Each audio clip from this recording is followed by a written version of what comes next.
Okay guys, we're going to create a working drawing in Inventor. Before we do that though, we need to place a drawing template in your home directory that you will use for this project. So I want you to follow along and go to your W drive. I clicked on the folder down here, clicked on the W drive, and which I think yours will say apps W. Then double click on the pickup folder, then double click on Haul, and then on the near the bottom you should see one called Title Block Template. Okay, I want you to right click on that with your mouse, hit copy, and then I want you to paste that into the folder where your active project is. So it could be your Puzzle Cube project right now. So we'll click on our home directory. Here's our stem folder, Puzzle Cube. Now that we're inside the Puzzle Cube, make sure it says Puzzle Cube up here, or whatever project you're working on. Right click and hit paste. Okay, so we'll look at that in just a second and see what that is. So we can close that. We can go to Inventor, and here's the Puzzle Cube piece that I've drawn. Okay, now you're about to import this drawing into Inventor, and it's going to draw the front, top, and right views for you. All you have to do is place it in there and it creates the views for you, which is a really nice feature. It's a lot easier than having to draw them by hand like you had to earlier in this project. So right here is the front view of my object right now. Okay, it is not the best view. I'm going to turn on some tools so you can see that. If we go to visual style, we can do shaded with hidden edges. We can turn on some shadows so you can see this here. So if I go to my front view, all right, we've got a hidden line now. We don't want that. Let's see, there's another one we can look at. Shaded with hidden edges. I think that's what we already had, but you can see this line here. So this is not a good front view of this object. It's got hidden lines. So what we're going to do is I'm going to make this my front view. Okay, so I got to figure out what view that is. I'm going to go to my front. It's not my left, so I'm going to go up. It's actually this top view right here. Okay, so I want this to be my front view. Okay, just top view turned. So what I'm going to do is I'm going to right click on the cube and set current view as front. Now that doesn't fix my home button though, because it goes back to my original view. So I'm going to click on front again, rotate it back around, click on that top corner of the front. Now I'm going to right click on the house and set current view as home, fixed distance. Okay, so now when I click on the home button, no matter where I'm at, it goes to the correct view. Okay, so that's an important thing you want to make sure you check is when you determine what the front view is, make sure that you have the longest dimension, which this is 3 cubes high, so that counts. You can see the shape of the object, so when I go to my front view, I can see the contours of it. Okay, I can see this line. It's not hidden right here. There are no hidden lines. And it's a natural position for it to sit. So I wouldn't want to flip this over on its top like this. That's not a natural position because it could tumble over. Okay, so just some things to think about before we make our front top right views, because I don't want you to have to redo them because you didn't, one, pay attention to this video. So wake up, listen, and have to redo everything. Or two, you just didn't understand and didn't do it, or didn't watch this at all. Okay, now, so this one's ready for my We'll make this realistic and turn my shadows back off. Okay, so now I'm going to save this and I'm ready to start my new drawing. So hopefully you're still in your Puzzle Cube project. You can go manage projects and make sure Puzzle Cube's checked. Okay, good, done. All right, now we're going to create a new drawing. So we're going to do what's called a drawing. So we click on that, and we're going to, it gives you this template for some, I guess you call it drafting papers, what I call it in high school. Used to we have to draw these by hand, but you're getting ready to see how easy this is. We're going to open up the template that we transferred to our home directory. So click on the open folder, click on the title block template, hit open. Okay, now we're ready to add some text in here. So we go to annotate, excuse me, text, and you just click here where it says name, put your name in there.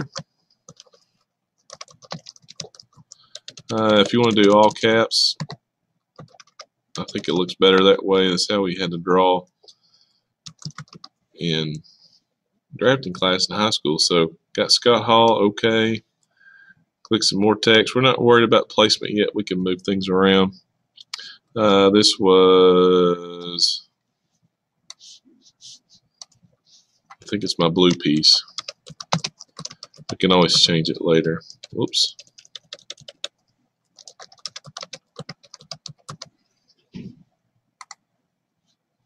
Okay. Put today's date in there. You may get a message about AutoStack just canceled. It's kind of neat that that's there. You may need that sometime. So I always leave it open. So in case I need it, I can find it easy. It'll pop up for me.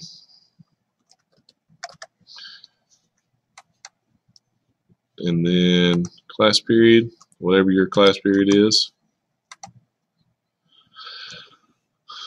Okay. Now I can hit the escape key to get out of this text tool. And now I can move my text around if you want to center it better. Get everything lined up.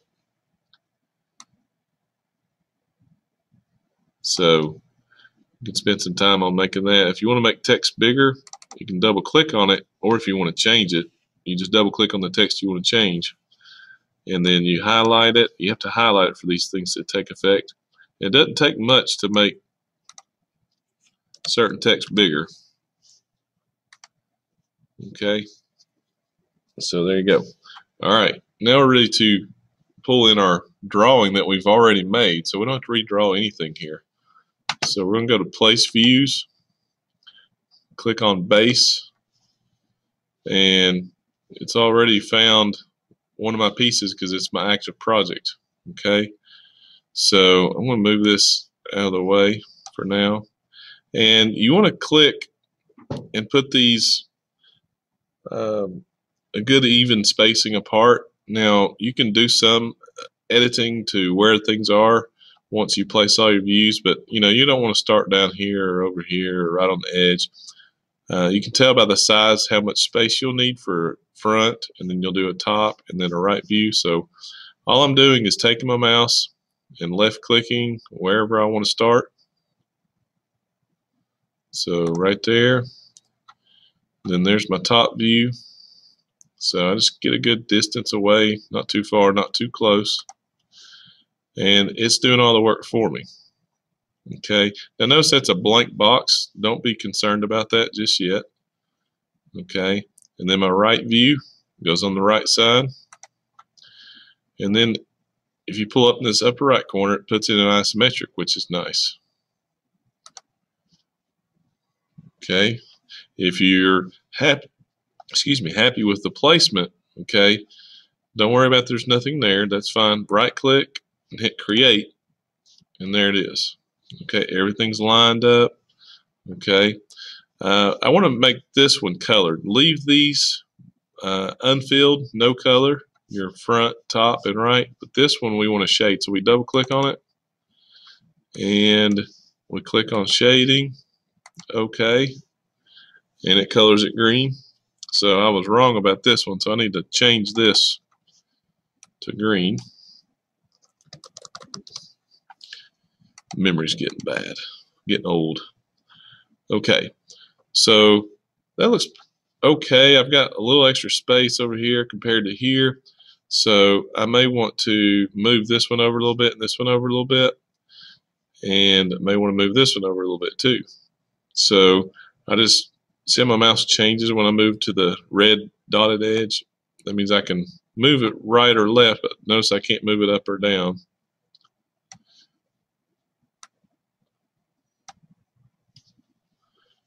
Okay, or you can make this really close. You know, it's up to you to decide how you want your drawings to appear. Okay, you can make this view larger, I believe, scale 1 to 1. You can make it 1 to 1.5 to 1, I think. Let's see what that does. Makes it a little bigger. So I don't typically like to make things like that. I like to keep it in scale, but that option is there. So try to make yours look nice. You may want to play around with where you have things. Now, if you move this one up, notice it moves the right view up. You can also move everything. Okay, so make it look nice. All right, and then we want to, while we're here, use the snipping tool and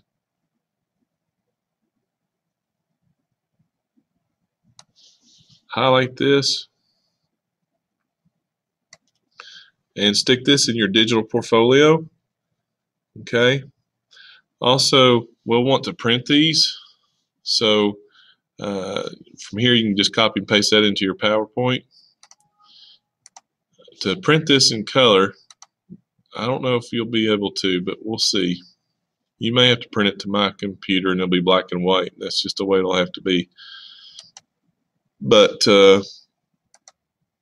I wonder if you have Teacher Workroom C.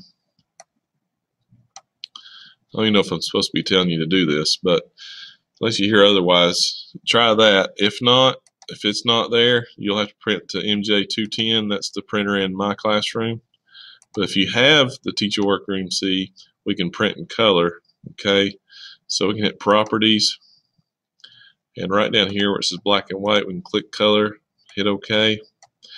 And at the end of class, I'll go down and collect them and save them for the next class period or the next time you're in here. Okay, so that sends it to the printer. We'll do that for each file. You have to do that same thing for your 4 other puzzle pieces. Okay, then later on we'll do some other things using this template with a solution sheet and a picture of the whole puzzle cube assembled and an explosion sheet. So that was easy and painless, and I think you'll enjoy the easiness of that. So have a good day.